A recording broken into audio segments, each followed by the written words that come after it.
¿Quién es Macarius? Ese soy yo y me considero una persona creativa. Básicamente todas las cosas que hice en mi vida las apliqué haciendo algo creativo. Y los artistas tenemos una locura, ¿no? Y creo que esa locura es la que algunas veces me ha hecho tener éxito y muchas veces me ha hecho pegarme contra la pared. Eso es lo que soy.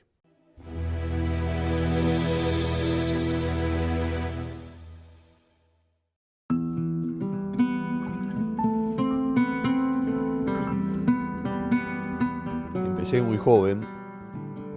La edad exacta fue más o menos en 1970, cuando tenía 12 años. Ahí empecé simultáneamente con la música. Siempre fue Mira, yo quería hacer cinematografía. ¿Por qué quería hacer cine? Porque ahí podía mezclar la música, la pintura y la literatura, que son las tres ramas artísticas que a mí me interesan. Después fui dejando la música, fui dejando la literatura y seguí con la pintura. Pero básicamente siempre las tres fuentes son las que me alimentaron.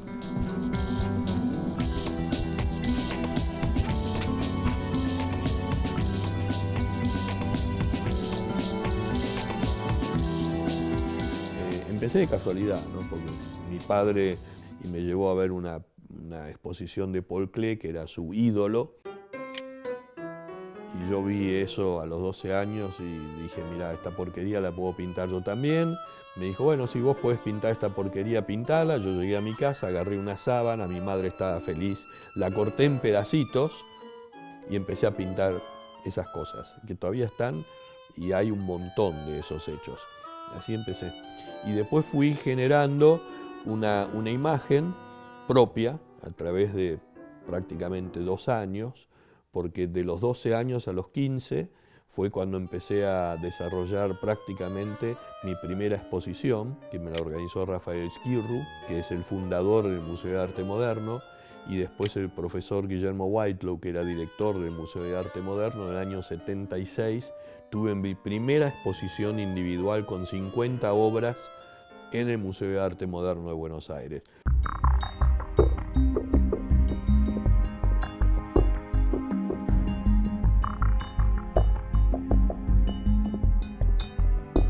Vengo de una familia privilegiada donde se mamaba arte, por parte de mi madre y por parte de mi padre. Creo que hay una influencia notable por parte de los padres en que todo eso haya ocurrido, pero también creo que tiene que ver con una cuestión personal de saber aprovechar oportunidades, y yo aproveché una oportunidad en ese momento. Toda la obra mía es impecable, y lo digo con humildad, pero convencido de lo que te digo. Mis grabados son impecables técnicamente, mis óleos son impecables técnicamente, mis témperas son impecables. Todo lo que hice técnicamente son reconocidos por muchos como que la técnica que yo utilizo es muy, muy buena. Después la imagen es discutible, pero digamos, la técnica que yo utilicé siempre fue muy buena. Y las témperas fue lo primero que yo hice, y durante muchos años pinté con témperas. Y después empecé a pintar con óleos, y acrílico, que nunca me gustó, fue lo último que hice. Los acrílicos, que son estos grandes, los empecé por allá en el año 2000 más o menos. Después hice también fotografía, proyectogramas, fotogramas, cine experimental. Hice muchas cosas. La verdad que disfruté todo lo que hice. Creo que básicamente cuando uno disfruta lo que hace, por lo general no importa si hay un reconocimiento o no, sino lo importante es que lo que uno hace lo haga con convicción, y eso en algún momento va a tener su fruto.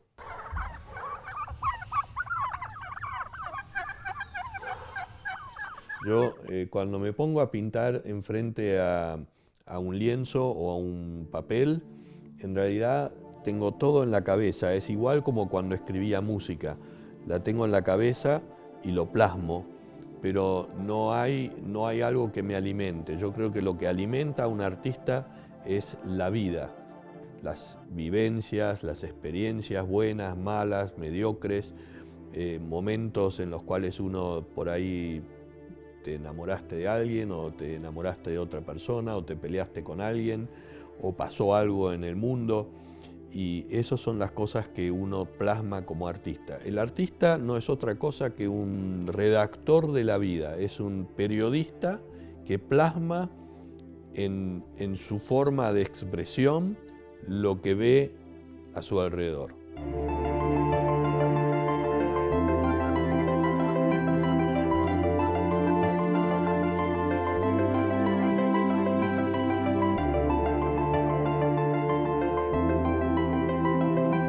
Una de las cosas que a mí me afectó mucho, por un amor muy especial que tengo hacia Nueva York, que me parece una ciudad impresionantemente interesante para vivirla, para estar ahí, para disfrutarla. Cuando cayeron las Torres Gemelas, hice toda una serie dedicada al tema del 9/11.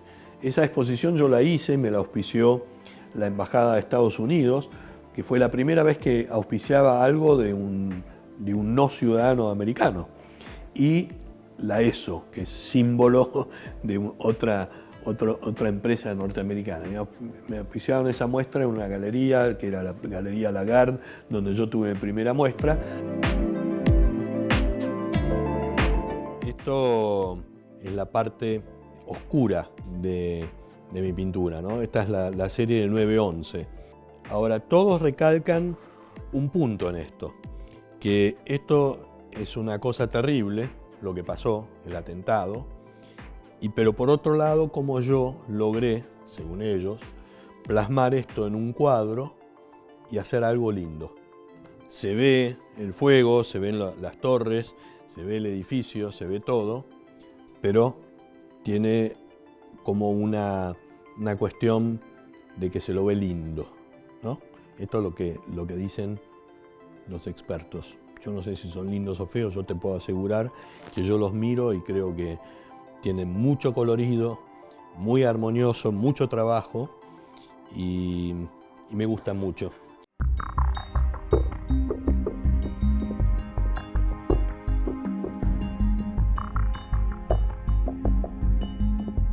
Cuando se prendió fuego en Notre Dame, que también me pareció una cosa muy loca, ¿no? De ver cómo se caía Notre Dame y las cúpulas y todo se prendía fuego. Hice un cuadro hace muy poquito de Notre Dame en llamas.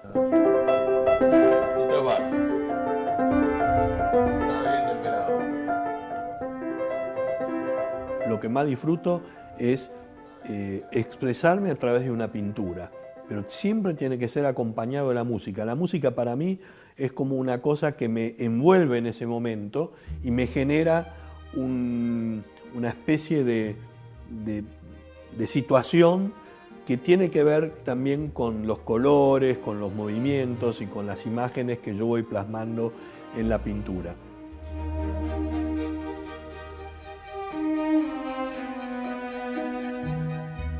Tengo muy buen pulso y todavía, a pesar de la edad y los ojos y todo, tengo muy buen pulso. De hecho, Ari Brisi, McIntyre siempre han venido a mis muestras y les llamó la atención porque la mayoría de la pintura geométrica no se hace con pincel, sino se hace con soplete.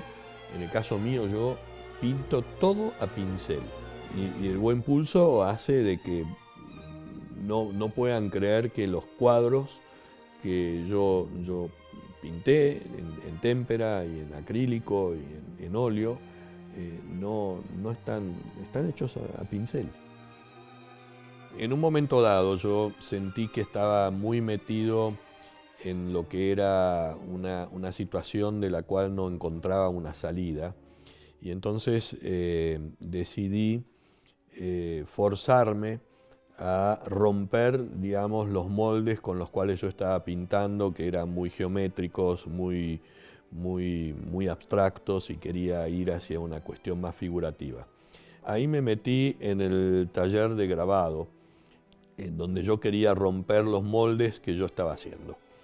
Y el grabado me permitió eso, porque el grabado es como una cuestión artesanal, donde interviene unas cuestiones del azar.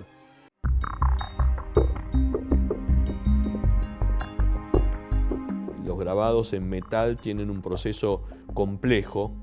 El grabado tiene todo un proceso de tiempos, es prácticamente hacer un cliché de imprenta, pero a nivel manual, ¿no? Se trabaja sobre una chapa de aislación de zinc con plomo o con níquel, y eso se cubre con pintura asfáltica. Obviamente también hay que tener buen pulso ahí, y eso se mete en ácido nítrico. Y yo tengo aguatintas y grabados que tienen 14 tiempos de aguatintas. Yo he ganado premios internacionales increíbles, nacionales también, con aguatintas y aguafuertes, y todos elogiaban la técnica mía.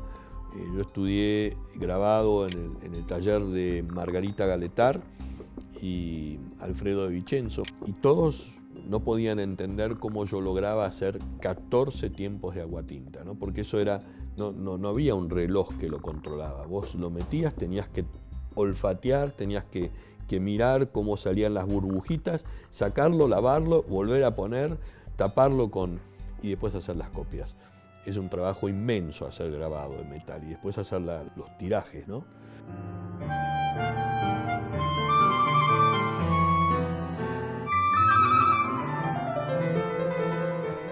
Los artistas creo que somos locos, tenemos una locura desarrollada que la vamos midiendo de una manera distinta a lo que es un empresario, que puede tener una locura, pero es una locura distinta.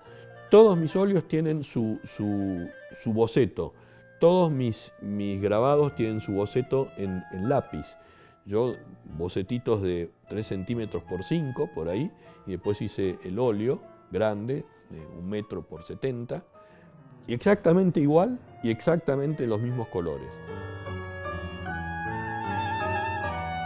Entonces, por ejemplo, esto es una témpera hecha con pincelito. Fíjate cómo está pintado. Y todos estos que vos tenés acá, estos que están acá, que te los tiro así, pintados en óleo, pero estos son bocetos en realidad míos. Y también el librito este estuvo expuesto en el Museo de Arte Moderno, en una vitrina. Karim Makarius, miniaturas musicales ilustradas, copiadas, grabadas, 1975.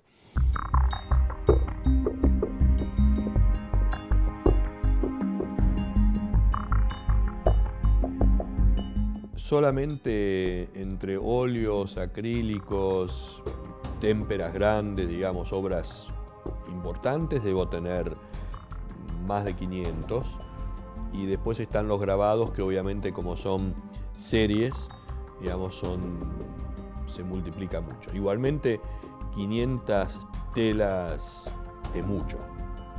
Tengo una visión crítica con respecto a las obras mías. O sea, hay cosas que a mí me gustan, pero también creo que no siempre lo que a mí me parece que es lo mejor, por ahí es realmente lo más representativo dentro de una época o un estilo de la obra mía.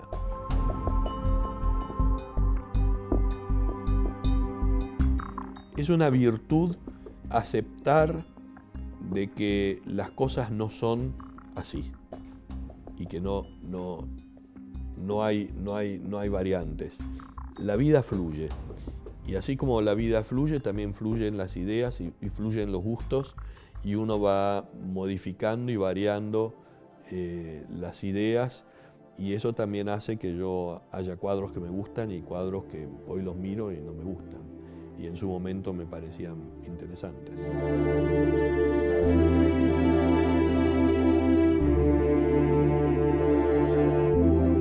El artista refleja su propia vida, entonces al reflejar su propia vida, los golpes, las alegrías, las tristezas y todo eso te influencia y te genera determinadas situaciones en las cuales vos podés llegar a tener un momento de lucidez que no te la puedo explicar por qué un cuadro como este, que me gusta mucho, salió en ese momento de esta manera y por qué el cuadro ese salió en ese momento blanco y negro de esa manera.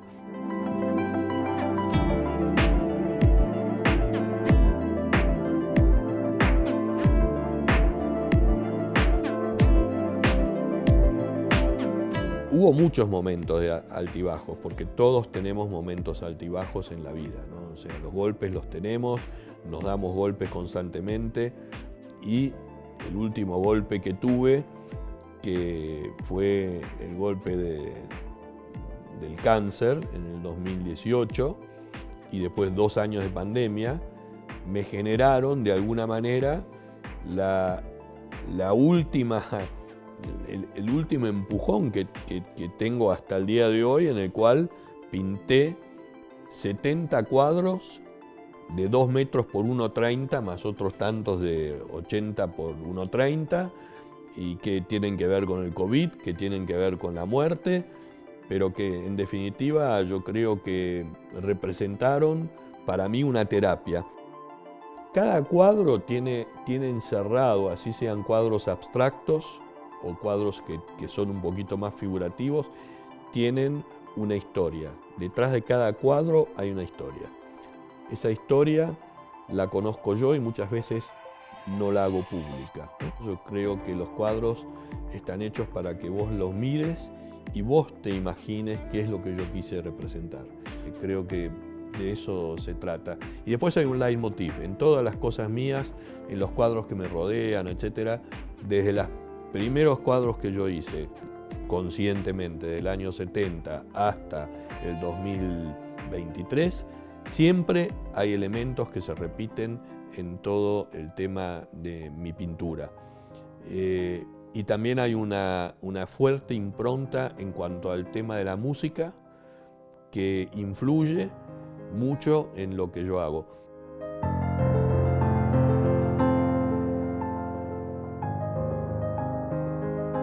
Pues yo creo que existe lo que se llama arte terapia. Así como existe como carrera la musicoterapia, la terapia y usar el arte como terapia, creo que existe. Yo creo que la pandemia y el cáncer, yo lo estoy llevando de alguna manera mejor y más tranquilo, gracias a haberme refugiado en lo que a mí me gusta, que es la música clásica y la pintura.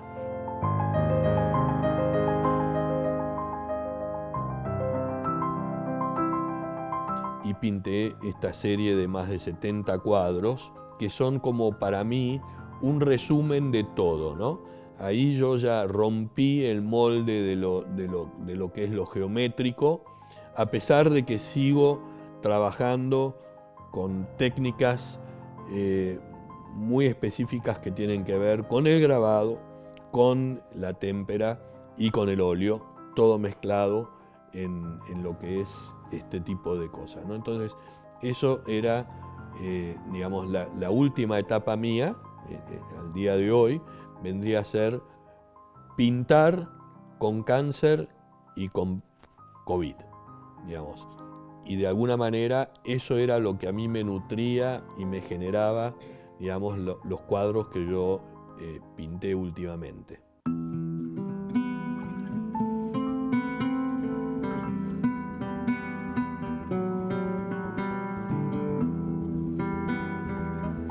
Desde el año 70 y pico, cuando yo empecé a pintar, hay cosas que se van repitiendo y evolucionando. ¿Por qué? Porque a través de los años esas imágenes evolucionaron. Este cuadro, por ejemplo, está la pareja ahí en el medio, envuelta en una oscuridad, digamos, un edificio oscuro, y a los costados hay una imagen que yo hice en grabado, que yo le puse el hombre solitario, porque yo me considero una persona solitaria.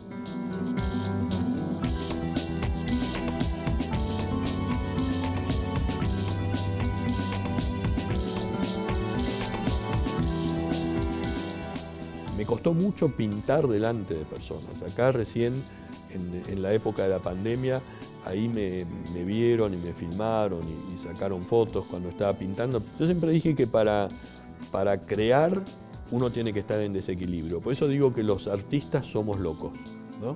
Tenemos una locura mayor que los demás y tenemos una libertad mayor que los demás. Creo que no es casual que muchos artistas sean homosexuales, porque para asumirte como homosexual tenés que tener una libertad que muchos otros no se animan a asumir, porque no es una cuestión de que solo te guste el sexo opuesto, es simplemente llevar tu vida sexual a una libertad que otros no se animan a llevarlo. Yo en mi caso, por ejemplo, a mí me gustan las mujeres y me gustan los hombres. No era así al principio, pero me da exactamente igual. A mí lo que me gusta es disfrutar. Siempre que estuve en pareja con personas con las cuales yo consideré que podía tener una relación positiva y enamorado, y eso evidentemente se refleja también en los cuadros.